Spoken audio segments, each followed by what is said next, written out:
Hello, how's it going? I thought we'd try something a little different today.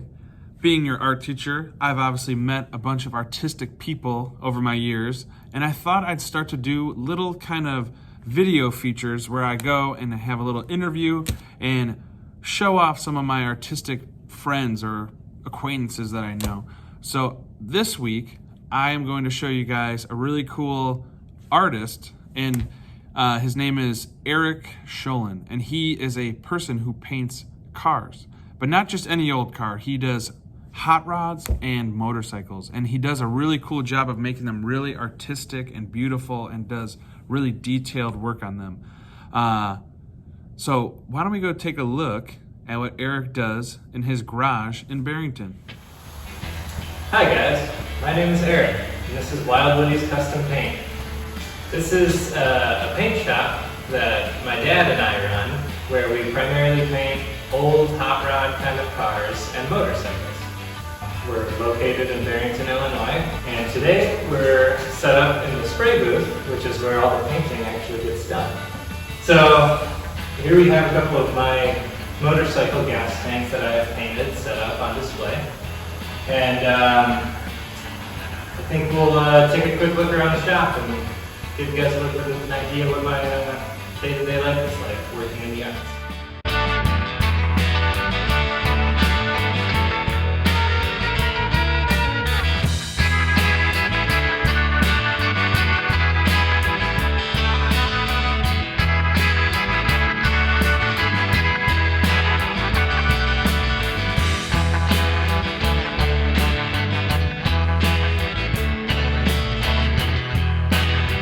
Here we have to the right of me are a couple of examples of the work that I do. These are a couple of motorcycle gas tanks, paint sticks that I use to stir the paint, iPad to give me an idea of what I actually want to do when I'm getting ready to start a paint job. I like to use the iPad because the automotive paint that we use is very expensive. So if I just jump right into painting and don't have a very clear idea of what I want to do, and end up making a mistake, or just not liking the way it's going along, or not liking how the design is turning out, then that's a lot of time and money wasted. So I like to use an app called Sketches on the iPad and kind of draw out and give myself an idea of what I'm going to do when it comes time to actually start painting. So here are some examples of the things I've planned on Sketches. There's some flame layouts. I do a lot of kind of symmetrical pinstriping sort of stuff. That's more just for fun. Here's a couple. This is essentially like the top view of a gas tank, with some stripes on the side and a little bit of texture in there. Just some kind of funky designs. Here's one that we actually ended up painting this car in real life. This is a 1969 Bronco, and the customer came in and the truck was not painted, and he wanted us to paint it blue, and he wanted a white and red stripe going along the bottom edge. So I kind of mocked it up on Sketches for him. I know it's not perfect, and there's the weird yellow lines from the image. Those aren't supposed to be there, but you can kind of see the idea I was getting with, the all blue body and little white and red trim along the bottom edge of the car. And I also have a couple of jars of metal flake, which is essentially just glitter, which is also used in painting cars and motorcycles.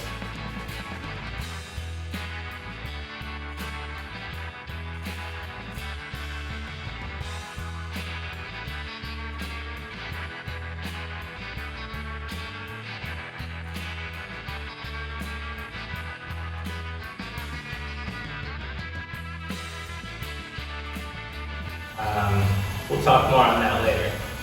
For now, this is just kind of a little introduction to my paint world.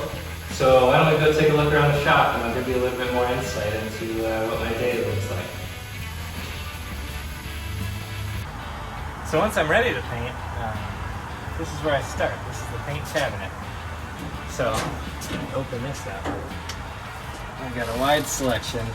These are mostly leftover paints from jobs that we've done in the past. Typically a customer will come in with a paint color already picked out that they'll want to go with. But if I'm doing just, you know, something for fun, this is where I start with any of the leftovers. So, you know, I've kind of got it organized: red, orange, yellow, green, blue, violet.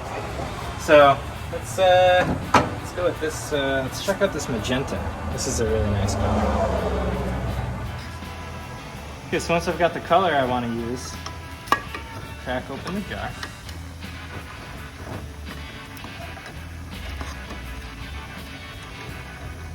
And the type of paint that you use to paint a car requires reducing it, which is ultimately thinning it out so that it can spray nicely.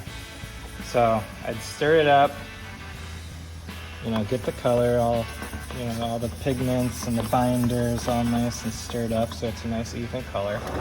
And then what I would do is use one of these graduated cups and mix it typically at a 1-to-1 ratio. So I would put, you know, I would fill up to the 5th line on the first column with paint, and then go up to the second 5 with something called a reducer, which would thin the paint, and that allows it to flow easily out of these gravity feed guns that we use for, you know, spraying on the cars.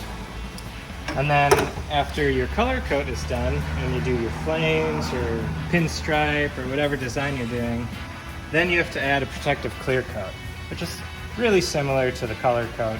The process is similar, where you just mix the clear coat with a hardener, and then you shoot that on the car out of the gun. And then after a day or two, it's nice and dry and really hard and protects all the paintwork that you've done. This is one of the cars that we're working on right now. This is a 1968 Ford Mustang, one of my personal favorite cars, actually. And when this customer came in, he was kind of undecided on a color. He wasn't sure if he wanted to do red or blue or what. So typically we try to, you know, help our customers out and give them an idea of, you know, what the car might look like if they choose a certain color. I personally thought it would look pretty nice in like a medium value dark red. So I was able to kind of mock it up on sketches and show the customer what it might look like, and he ended up really liking it. So that's what we're going to go with. We're going to go with that candy apple red. One of the ways that I like to get inspiration for my paint jobs is I follow a lot of custom painters from all over the country. I follow them on Instagram. And one of my favorites is a woman named Paige Macy, and she's from Salt Lake City, Utah. And her work I just think is incredible. I mean, she does all kinds of insane designs with metal flakes and stripes and just really cool stuff. And I really aspire to, you know, one day have my work looking as good as hers.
That was so cool. I love checking out his awesome car painting shop, and I hope to bring you some more of these. I have a few more friends that I've been thinking about that I want to show you. So hopefully next I'll have somewhere exciting to show you, a new workshop, a new studio space, a new artist to show. So look forward to that. That'll be coming soon.